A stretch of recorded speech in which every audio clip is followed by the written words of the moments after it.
Hello students, today we are going to understand the Prince algorithm and Kruskal's algorithm for finding the minimum cost spanning tree from the given graph. तो सबसे पहले देखते हैं कि Prince algorithm कैसे काम करता है किसी भी ग्राफ से मिनिमम कॉस्ट स्पानिंग ट्री निकालने के लिए। मैंने आपको बताया था कि मिनिमम कॉस्ट स्पानिंग ट्री क्या है।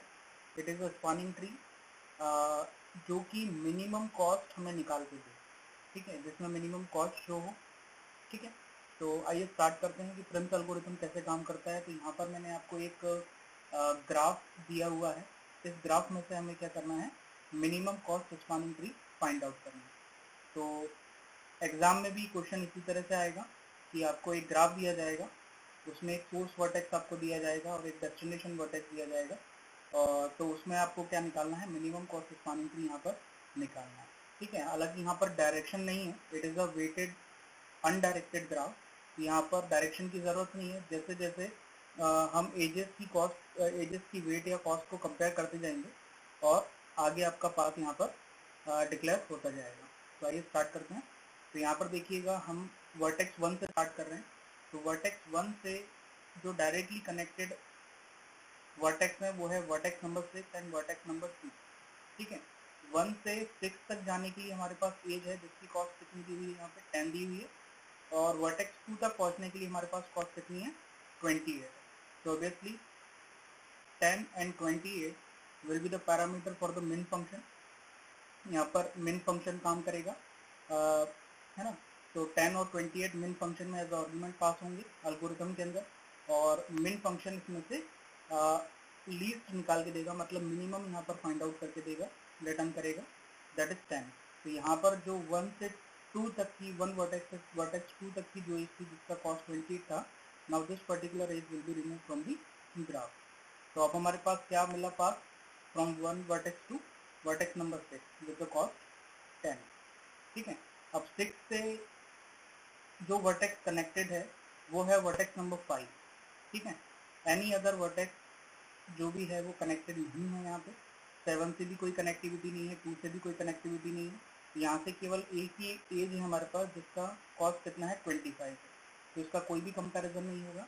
This edge will be as it is, ये पास from 6 vertex to 5 vertex, it will be as it is considered in a spanning tree. अब हम वर्टेक्स नंबर 5 पे पहुंचे। अब वर्टेक्स नंबर 5 से हमारे पास जो एज है वो है वर्टेक्स 7 तक जाने के लिए और वर्टेक्स 4 तक जाने के लिए। 5 से 7 तक जाते हैं तो यहाँ पर कॉस्ट कितना आता है, आपका 24 आता है, और 5 से 4 तक जाते हैं तो यहाँ पर कॉस्ट आता है 22। So again there will be comparison between 22 and 24। तो 22 एज अ मिनिमम यहाँ पर फाइंड आउट होगा, रिटर्न होगा from the min function. Now the path we have from 5 vertex number 5 to vertex number 4। 5 to 7 की जो as है ये remove हो जाएगी फ्रॉम द स्पानिंग ट्री, ठीक है। देन अब वर्टेक्स नंबर 4 पे हम पहुंचे हैं। अब वर्टेक्स नंबर 4 से डायरेक्ट एज हमारे पास 7 वर्टेक्स के लिए है और 3 वर्टेक्स के लिए। तो again comparison will be based on the 2 parameter, that is 18 and 12। 18 और 12 का यहाँ पर कंपैरिजन होगा तो मिनिमम क्या निकल के आएगा, यहाँ पर 12 निकल के आएगा, ठीक है।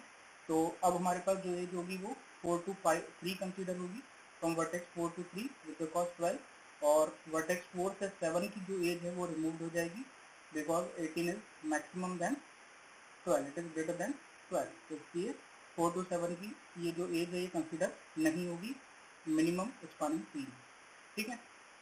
नेक्स्ट हमारे पास वर्टेक्स नंबर 3 है। वर्टेक्स 3 से केवल एक ही वर्टेक्स यहाँ पर कनेक्टेड है, दैट इज वर्टेक्स नंबर 2, है ना। अब वर्टेक्स नंबर 2 के लिए यही एज कंसीडर होगी क्योंकि एक ही एज हमारे पास अवेलेबल है।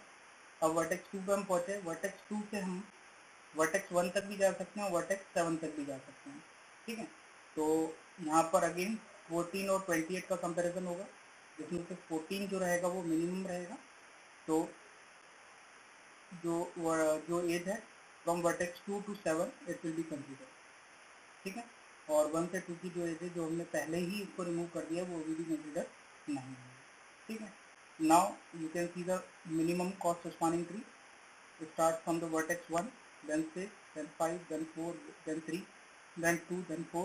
सभी कॉस्ट को ऐड करेंगे so it will B 99, which is minimum, that showing the minimum cost spanning tree. ठीक है, अब यहाँ पर देखते हैं, एक नोट मैंने लिखा हुआ है, we can not find spanning tree from two graphs which is not connected. मतलब दो ग्राफ हमारे पास अवेलेबल है but they are not connected, दोनों आपस में कनेक्टेड नहीं है, तो उसमें से हम मिनिमम हमारा स्पानिंग ट्री या मिनिमम कॉस्ट स्पानिंग ट्री हम फाइंड आउट नहीं कर सकते हैं. तो ये फंडा रहता है that will be applied in the Prim's algorithm to find the minimum cost spanning tree. Next जो algorithm है वो हमारे पास है क्रुस्कल्स algorithm. तो क्रुस्कल्स algorithm भी minimum cost spanning tree find out करने के लिए यूज होता है. यहाँ पर देखते हैं, Kruskal's algorithm to find the minimum cost spanning tree uses the greedy approach. मतलब क्रुस्कल्स algorithm भी greedy approach को ही फॉलो करता है एज इट इज, जैसा कि आपका प्रिंस एल्गोरिथम में यूज होता है. This algorithm treats a graph as a forest and every node it has an individual tree. A tree connects to another only and only if it has the least cost among all available options and does not violate the MST property. मतलब हर step पे यहाँ पर minimum spanning tree की minimum cost spanning tree की सारी properties यहाँ पर conserve की जाएगी. ठीक है, कहीं भी वो वायलेट नहीं होगी. तो एग्जांपल के लिए मैंने यहाँ पर एक ग्राफ लिया हुआ है, इस ग्राफ को ही हम कन्वर्ट करेंगे मिनिमम कॉस्ट स्पानिंग ट्री में. मतलब इस ग्राफ में से हम minimum cost spanning tree expect करेंगे यूजिंग क्रुस्कल्स एल्गोरिथम. तो सबसे पहला जो स्टेप है कि जितने भी यहाँ पर लूप अवेलेबल हैं ग्राफ में और जितने भी पैरेलल एजेस अवेलेबल हैं उन सबको हम रिमूव कर देंगे. ठीक है, अब जैसे यहाँ पर एक लूप अवेलेबल है ऑन द वर्टेक्स P, तो उसको हमने रिमूव कर दिया. और यहाँ पर एक पैरेलल एज अवेलेबल है from A to B with the cost 6 and with the cost 9. तो ऑब्वियसली यहाँ पर जो एक पैरेलल एज है 9 कॉस्ट वाली वही रिमूव होगी, बिकॉज हमें क्या करना है, मिनिमम कॉस्ट स्पानिंग ट्री यहाँ पर फाइंड आउट करना है. तो जिस भी एज का कॉस्ट मिनिमम होगा उसी को हम कंसिडर करेंगे. तो पहली स्टेप में जितनी भी पैरेलल एज है और जितनी भी लूप्स अवेलेबल हैं ग्राफ में उसको हम रिमूव कर देंगे. Next step, in case of parallel edges, keep one which has least cost associated and remove all others. जैसा कि मैंने आपको भी बताया. स्टेप 2 की हम बात करेंगे, arrange all the edges in their increasing order of weight. मतलब जितनी भी एजेस यहाँ पर है ना, एजेस का मतलब जो दो वर्टेक्स को यहाँ पर कनेक्ट कर रही है यहाँ पे, ठीक है, उन एजेस को उनकी कॉस्ट के अकॉर्डिंग हम क्या करेंगे, इंक्रीजिंग ऑर्डर में अरेंज कर लेंगे. जैसा कि यहाँ पर BD की कॉस्ट 2 है, DT की कॉस्ट यहाँ पर 2 है, AC की कॉस्ट 3 है, CD की कॉस्ट यहाँ पर 3 है, CB की कॉस्ट यहाँ पर 4 है, BT की कॉस्ट यहाँ पर 5 है, AB की कॉस्ट 6 है, SA की कॉस्ट 7 है, SC की कॉस्ट 8 है. ठीक है, now step 3, at the edge which has the least weightage. हमें क्या करना है, अब जितनी भी एज ऐड होगी वो सारी वो वाली एज होंगी जिनकी कॉस्ट लीस्ट होगी, जिनका वेट यहाँ पर लीस्ट होगा. Now we start adding the edges to the graph beginning from one which has the least weight. जैसे कि मैंने आपको बताया, throughout we shall keep checking that the spanning property remain intact. मतलब जो spanning property है वो violate नहीं होना चाहिए. In the case by adding one edge, the spanning tree property does not hold, then we shall consider not to include the edge in the graph. मतलब कोई ऐसी एज जिसको आप कंसीडर कर रहे हैं जिससे स्पानिंग ट्री की प्रॉपर्टी कंजर्व नहीं हो पा रही, वायलेट हो रही है, तो हम क्या करेंगे, उस पर्टिकुलर एज को इंक्लूड नहीं करेंगे ग्राफ में. Next, the least cost two and the edge involve are BD and DT. तो BD और DT की जो एज है यहाँ पर हम कंसीडर करेंगे क्योंकि दोनों का ही वेट यहाँ पर सिमिलर है. ठीक है, सेम है. ठीक है, adding them does not violate the spanning tree property. So we continue to our next section. मतलब यहाँ पर आप देखेंगे कि BD और DT को अगर मैं अपने स्पानिंग ट्री में इंक्लूड करता हूँ तो इससे मिनिमम कॉस्ट स्पानिंग ट्री की कोई भी प्रॉपर्टी वायलेट नहीं होती है. क्यों? क्योंकि यहाँ पर इन दोनों एज को इंक्लूड करने पर कोई भी यहाँ पर सर्किट जनरेट नहीं हो रहा. जैसा कि मैंने आपको बताया था कि स्पानिंग ट्री में कोई भी सर्किट नहीं होना चाहिए. तो यहाँ पर ये दो एज इंक्लूड करने के बाद कोई भी सर्किट वाली सिचुएशन क्रिएट नहीं हुई है। नेक्स्ट कॉस्ट कितना है हमारे पास, जैसा कि हमने यहाँ पर सीक्वेंस जनरेट किया है, नेक्स्ट कॉस्ट हमारे पास है AC, जिसका कॉस्ट कितना है 3 है। AC and CD we add them again, AC और CD देखेंगे अपन, AC और CD यहाँ पर भी दोनों का कॉस्ट क्या है, सेम है। तो क्या यहाँ पर AC और CD को इंक्लूड करने के बाद कोई प्रॉपर्टी वायलेट हो रही है क्या, देख लीजिए MST की, AC और CD दोनों को हमने इंक्लूड किया है, तो इससे भी कोई प्रॉपर्टी वायलेट नहीं हो रही है, तो इनको भी हम कंसीडर कर सकते हैं। नेक्स्ट कॉस्ट हमारे पास क्या है, नेक्स्ट कॉस्ट हमारे पास यहाँ पर CB की 4 है। लेकिन यहाँ पर आप देखें कि अगर मैं CB को लेके चलूँ, ठीक है, CB की कनेक्टिविटी वाली एज को कंसीडर करूँ मिनिमम कॉस्ट स्पानिंग ट्री में, तो यहाँ पर क्या हो रहा है, यहाँ पर आपका सर्किट जनरेट हो रहा है जो कि एप्लीकेबल नहीं है according to the property of the MST minimum cost spanning tree. तो मैंने क्या किया, यहाँ पे CB की एज को कंसीडर नहीं किया।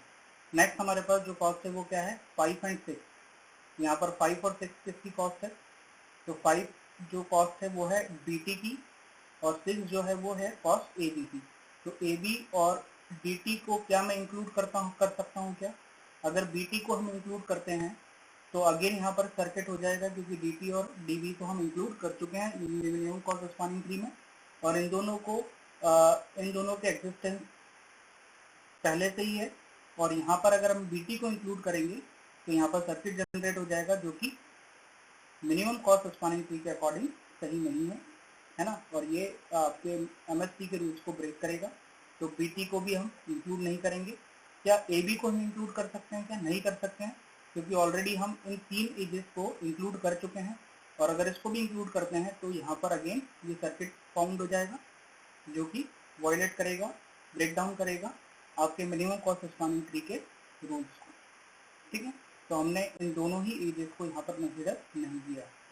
Now we left with only one node to be added between the two least cost ages 7 and 8। अब यहाँ पर देखिएगा, यहाँ पर हमारे पास एक ही नोड बचा है, सारे नोड हमने कवर अप कर लिए हैं विद द लीस्ट कॉस्ट। अब यहाँ पर हमारे पास एक नोड बचा है S नोड, जिस पर पहुँचने के लिए हमारे पास 2 एजेस अवेलेबल हैं, 7 और 8।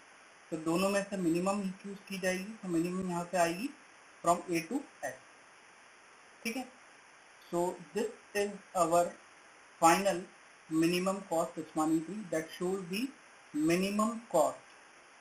तो इस तरह से क्रिस्पल एल्गोरिथम काम करता है for finding the minimum cost spanning tree.